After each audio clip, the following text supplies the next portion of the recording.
Ich bin Mnyaka Sururu Mboro. Ich komme aus Tansania, damalige das große Teil von Deutsch-Ostafrika. Und Deutsch-Ostafrika, es war Tansania, Burundi und Ruanda. Und ich kenne Deutschland schon seit Anfang 78. Aber war auch unterbrochen, war ich ja mal in Afrika, mal hier, mal in Afrika. Aber eine ganze lange Zeit bin ich immer in Berlin gewesen.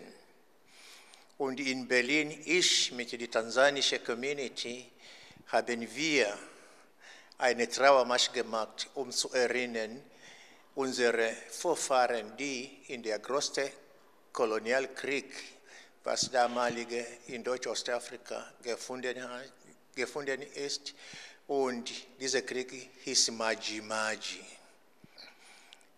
Und da es war, um zu erinnern, weil der Krieg war von 1905 bis 1907 und das war dann 100 Jahre. Und es war aber gleich nicht wir alleine diese Trauermarsch gemacht haben wir auch mit unseren Kollegen aus Deutsch-Südwestafrika, heute Namibia. Und es geht hier auch zum Erinnern den Genozid von die Ovaherero und die Nama. Und der Krieg dieser Exterminationskrieg, es war dann von 1904 bis 1908. Also es war 100 Jahre. Und haben wir gesehen, es ist ja wirklich in Deutschland, vielleicht ist ja nicht bekannt oder vielleicht man möchte nicht darüber reden, aber was wir festgestellt haben, es wird kaum in der Geschichte in die Schule unterrichtet. Und dann haben wir versucht, bis jetzt ist ja noch nicht viel geworden, aber es ist ein bisschen, Menschen sind ein bisschen wacker geworden. Aber damals haben wir auch entdeckt, es gibt viele Kulturobjekte, die gebunkert sind im Keller, hier, überall in dem Museum in Deutschland. Deswegen dann haben wir Berlin postkolonial gegründet und es war am Ende der Trauermarsch seit 2007. Es geht jetzt um das Palast. Es wird jetzt das Schloss neu wieder aufgebaut. Das Schloss von den deutschen Kolonialherren. Hier gehe ich zum Friedrich Wilhelm, der verantwortlich für Sklavenhandel und es war damals im Ghana-Gebiet und hat ja wirklich seine Kampagne 30 Jahre lang gehalten und dann hat er geschafft, über 20.000 Sklaven nach Amerika oder in der Karibik zu bringen. Und dann natürlich kam der Wilhelm I., der unbedingt Kolonien haben. Und kam dann der Wilhelm I. hat ja auch noch geschafft damals, dann Bismarck wurde gezwungen, hat ja damals dann die Konferenz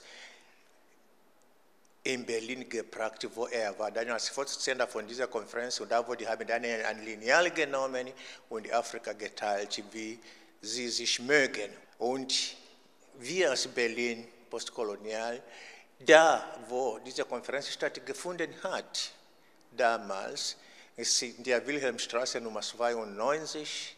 Ich war auch mit anderen Kollegen aus Afrika vor 17 Jahren. Haben wir da eine ganz große Tafel gemacht, wo, wenn man da läuft, sieht man, wie Afrika geteilt wird. Und das ist ja auch in 3 Sprachen, Englisch, Französisch und Deutsch. Vor 2 Jahren wurde total zerkratzt, haben wir wieder neu da gebracht und wurde nicht von der Regierung nicht finanziert, nicht mal von Senat oder nicht mal von einer Partei. Das Geld haben wir wirklich gebettelt von Bekannten und um diese Tafel dort anzurichten. Und jedes Jahr konkret machen wir da eine Marsch zu erinnern an die Versklavung und den Kolonialismus. Wir fordern die Entschuldigung, offizielle Entschuldigung und die Reparation. Und man redet vom Geld. Diese Reparation hat gar nicht mit Geld zu tun, hat mit das Land von der Herero und Nama, was über 80% immer noch an die Hände von den Deutschen. Und die Nama und Herero haben nicht. Das muss dann zurückgegeben. Und die Regierung sollte einen Teil von diesem Land kaufen. Es ist ja ganz einfach und ein bisschen zurückgegeben.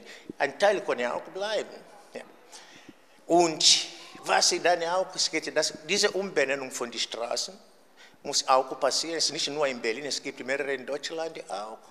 Und dann es gibt auch, müssen wir auch jetzt endlich ein Buch haben, wo dann dieses gemeinsame Geschichte in der Schule auch unterrichtet werden können.